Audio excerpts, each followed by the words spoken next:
20절 28절까지의 말씀을 통해서 부활의 첫 열매 예수라고 하는 말씀의 제목을 가지고 오늘 부활주의를 맞이하면서 예수님 자체의 과정을 통한 말씀보다는 오늘 믿음의 사람들을 통해서 기록되어진 오늘 고린도전서를 통해서 부활의 의미와 또 왜 예수님이 부활하셨는가를 말씀드리면서 우리 하나님의 은혜를 함께 나누고자 합니다.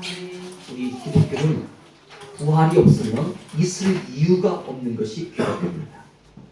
우리는 죄의 문제를 다루기 위해서 교회가 세워진 것이 아니라 우리를 살리기 위해서 오신 예수님의 그 부활, 이 부활의 신앙이 있을 때 비로소 진짜 신앙의 눈이 뜨는 것이고, 부활이 우리에게 믿어졌을 때 내 신앙 체험이, 성령 체험이 나도 예수님의 은혜의 그 놀라운 은총을 통해서 우리 신앙이 권능이, 삶이, 발음이 나타나는 것입니다. 아멘. 그러니까 우리가 바르게 살아라, 의롭게 살아라, 또 영광되게 살아라 아무리 가르쳐도 해당 사항은 거의 안 됩니다. 그러나 내가 그 부활의 복음을 가지면 의롭다는 말을 쓰지 않아도 그 의로운 단어 자체가 나에게는 너무 버겁습니다.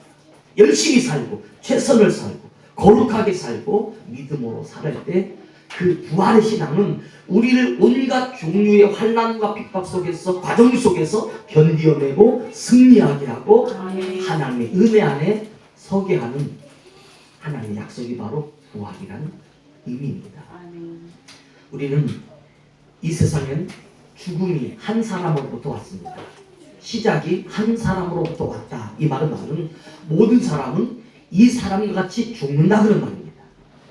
세상엔 왜 사람이 다 죽어야 하는가? 이 질문을 많은 사람이 품고 살아갑니다. 그러나 성경은 한 사람으로부터 죽음이 왔기 때문에 누구나 그 피에 의하여서 관계성이 형성되어진 그들은 죽어야 된다는 겁니다. 한 가족에 병들었으면 그 식구 한 사람의 병의 문제는 또 그 가정 속에 음식의 문제라든지 삶의 방식의 문제가 영향을 미칠 수도 있습니다. 그러나 다른 건 해당이 없어도 이 죽음의 문제는 모든 사람에게 동일한 조건과 동일한 효력이 있어야 복음이 오늘 그 동일한 조건과 조건과 효력들을 넘어서야 복음이 위대한 겁니다. 우리가 어떤 동물로부터 우리 인생이 진화되어졌다 하면 그 진화되어진 그 과정이 그 하나의 동물이 모든 사람의 조상이 되어야 됩니다. 그 대표적인 동물 단체가 하나의 동물이 사람이 됐다면 그건 그 줄기만이 다른 동물들은 또 다른 동물의 형상대로 영향을 받게 되어집니다. 성경은 아니다라는 거죠. 성경은 한 사람에 의해서 죽음이 왔고 이 죽음의 문제 또한 해결할 수 있는 한 분을 하나님이 이 세상에 보내주시는데 그분이 바로 예수 그리스도라는 사실입니다.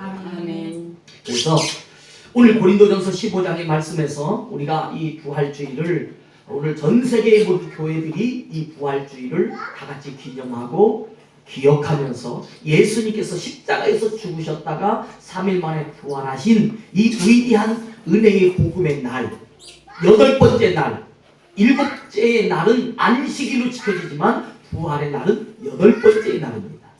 그리고 이 8번째 날을 통해서 부활의 영광이 이루고 나면 우리는 9번째 의미 구원. 남들이 말하는 이 구원의 의미는 그냥 우리가 구원하신다는 한문의 뜻도 있지만 이 9의 의미로서는 부활 이후에 우리가 갖게 되는 것이 바로 구원의 축복입니다. 아멘. 그래서 우리는 1원, 2원의 그런 의미가 아니라 우리는 숫자적으로 하나님께서 창조하시면서 빛을 주시면서 나누시면서 채우시면서 완성해 가시고 그리고 안식하면서 모든 것을 끝냈던 7째의 날과 더불어 그 다음 8번째 이 부활의 역사.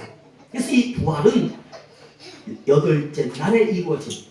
그래서 안식일이 지나려 난 첫째 날 우리 주님의 부활과 더불어서 기독교는 이 부활의 8째의 날을 우리가 삶의 기준으로 삼아서 매 주일마다 우리는 하나님 앞에 예배를 드리면서 8번째 날이 구원의 날로서 그리고 하나님이 이루신 마지막 완성의 단계가 이 10의 역사인데 이것은 풍성함, 풍요로움, 하나님의 역사를 이 구원의 이후에 나타날 축복이다. 이 10의 역사와 같은 맥락을 지니고 있습니다. 오늘 예수님이 그런 부활하셨다라는 의미는 어떤 의미로서 이 부활의 의미가 있냐면 첫째는 세워져야 한다는 거예요. 십자가는 세워져야 합니다. 오늘 세상의 이 십자가는 성경에 보면 성막을 만들 때 우리가 옷을 만들 때 분명히 시줄이 있어야 그 시줄을 엮어서 날줄들이 이어져서 옷감이 되는 겁니다. 우리가 입은 옷은 모든 것은 다 한 올 한 올에 그 줄들이 이어져서 하나의 옷감. 그러니까 시줄을 먼저 위에서 아래로 세워놓고 그리고 날줄을 다 입혀가면 그 시줄과 날줄에 의해서 옷이 만들어지고 가구가 만들어지고 자동차가 만들어지고 집이 만들어지고 그래서 모든 것은 근원되는 기초인 시가 있고 그것을 이루어 채워가는 날이 있다는 거예요. 오늘 예수님은 민수기서에 이스라엘 백성들이 광야의 삶을 걸면서 그들이 죄를 범하였을 때에 갑자기 난데없이 불뱀들이 나타납니다.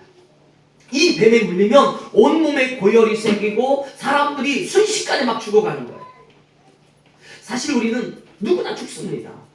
그들이 광야에 있었기 때문에 죽는 것이 아니라 그들의 모든 인생은 다 그분들의 부모님의 세대 또 그분의 부모님의 세대 이후에 가보면 다 이 세상에 한 줌의 흙으로 돌아가신 한 분들의 모습에 다 죽음이 임하는데 여러분 성경에 말씀하고 있는 이 죽음의 서서히 죽어가는 죽음의 의미는 사람들이 인식을 못합니다. 우리도 지금 사실은 어떤 면에서는 이걸 잘못 오해하시면 인생이 염세주의자가 되는데 절대 그런 일 없기를 바랍니다. 우리는 다 죽어가는 거예요. 세상에 태어난 사람은 다 죽어가는 거예요. 근데 나는 인식을 못하는 거예요. 근데 만약에 내 옆에 어떤 사람이 갑자기 급박한 일로 인해 죽었습니다. 그럼 막 죽음이 충격적으로 다가옵니다. 이때 이 죽음은 예비되지도 못했고 준비도 되지 못했고 받아들일 이해가 없던 상태에 죽음이 오면 사람은 충격에 빠집니다. 이걸 공포라고 하는 거예요. 우리는 두려움이 갑자기 임해버리면 나도 모르게 공황 상태에 빠지게 되면 공포가 임하는 것이 사람의 모습입니다. 똑같은 죽음인데 연세 드시면 인생을 살다 보면 이런저런 일로 인해서 죽게 되어지는데 갑자기 죽음을 당할 때 사람은 충격에 빠집니다. 이때 대비책이 뭐냐? 병원을 찾든지 약을 찾든지 의사를 찾든지 방법론을 찾습니다. 이스라엘 백성들이 그들이 하나님 앞에서 죄를 범하였을 때에 불뱀 물리자마자 막 옆에 사람이 막 죽어갑니다. 내가 죽은 게 아니라 다른 사람이 막 죽어가는 거예요. 내가 죽었으면 인식을 못하는데 남이 죽어가니까 이 문제가 큰일 났다. 그래서 이스라엘 백성들이 하나님 앞에 원망하고 모세를 향하여 원망합니다. 이때 하나님께서 제시한 해결책이 하나 있는데 우리 구약성경 민수기서 21장 6절의 말씀을 한번 다 같이 보시겠습니다. 민수기서 21장 6절 구약성경입니다. 창세기, 출애굽기, 레위기, 민수기 21장 6절 한번 다 같이 보겠습니다. 시작.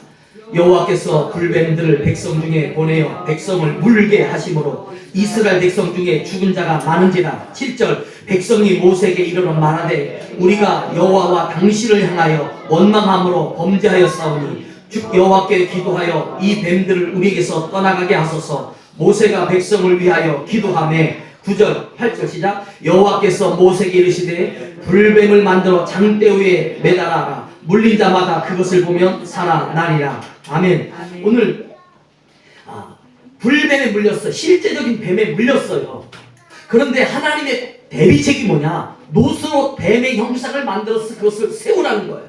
이 세우다라는 말이 부활이라는 단어예요.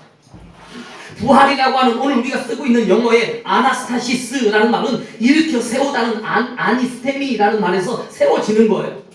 오늘 하나님은 이들에게 넌 죽었다. 너희 다 죽은 거다. 어차피 이 세상 다 죽은 거다. 그러나 너희에게 살리는 방법은 물론 노뱀이라는 형체는 사실 예수님을 상징하는 겁니다. 예수님을 바라봐야 산다는 거예요. 그러나 하나님이 원하신 목적은 뭐냐면 나무를 일으켜 세우라는 거죠. 십자가는 일으켜 세워지는 겁니다. 죽으시기 위해서 예수님 먼저 누우셔야 되는 거예요. 십자가에 못 박기 위해서는 누우셔야 되는 거예요. 죄인을 세워놓고 나서 그 위에 십자가를 옆에서 한 게 아니라 예수님을 땅바닥에 누워놓는데 먼저 뭘부터? 십자가의 시줄을 내려놓고 그리고 좌우에 날줄의 나무를 세워서 십자가의 형태를 만들어야 십자가가 이제부터 시작이 되는 겁니다. 오늘 성경은 예수님께서 이 부분을 가지고 요한복음 3장 14절에서 뭐라고 했는가? 한번 요한복음 3장 14절 한번 찾아보겠습니다. 요한복음 3장 14절 읽고 나서 같이 설명드리겠습니다. 시작. 모세가 광야에서 뱀을 든 것 같이 인자도 들려야 하리니 이를 그를 믿는 자마다 영생을 얻게 하려 하심이니라. 불뱀에 물렸을 때 막 사람들이 죽어서 막 쓰러지는 겁니다. 그러니까 막 사람들이 원망하고 모세를 원망하고 하나님께 원망하니까 여호와 하나님 앞에 모세가 기도하여서 하나님 주신 해결책이 뭐예요? 노뱀을 만들어 세우라는 거예요. 그래서 그걸 보는 자마다 살아나리라. 오늘 이 부활의 의미는 이렇게 세우는 것이 첫 번째 과정인 겁니다. 예수님이 우리를 위해서 부활하시려면 저 무너진 인생의 죽음에서 세워지는 부활, 아나스타시스. 죄송합니다. 영어 써서 여러분 꼭 이해해 주시기 바랍니다. 이제는 우리는 글로벌한 세대를 살아가니까 한 번 정도는 좀 이렇게 해줘야 그래도 좀 이해가 좀 될 수 있는 단어. 왜냐하면 우리는 부활이라는 단어를 너무 많이 듣다 보니까 그냥 놓칠까봐 이제 설명을 그렇게 쓰는 겁니다. 이해해 주시고 용서해 주시기 바랍니다. 그래서 들려야 한다. 예수님께서 오늘 이 부활이 되시려면 먼저 녹뱀이 그 나무 위에 세 개 붙어야 돼요. 연합되어져야 돼요. 그래서 성경은 모든 역사가 다 뭐냐면 하나님과의 연합, 하나됨의 연합. 오늘 우리는 예수님께서 오늘 우리에게 부활의 의미는 나만의 부활로서 끝나는 것이 아니라 믿는 모든 성도가 죽으면 이와 같이 살아나리라 하는 그 놀라운 진리를 우리에게 증거하기 위해서 오늘 예수님은 십자가에 못 박혀 죽으시는 거예요.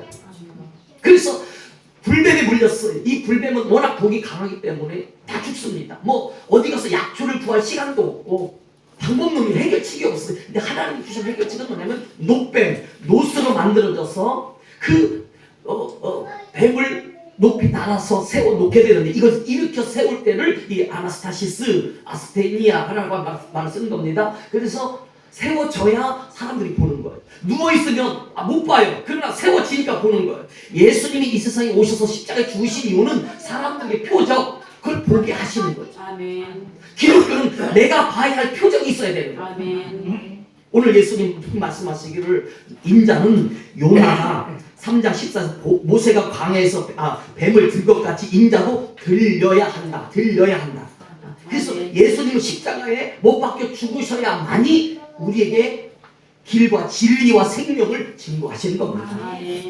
두 번째로 성경은 오늘 요나와 같이 오늘 예수님도 3일 동안을 땅속에 계셔야 되는 거예요. 죽으셔야 되는 거예요. 죽음이 흉내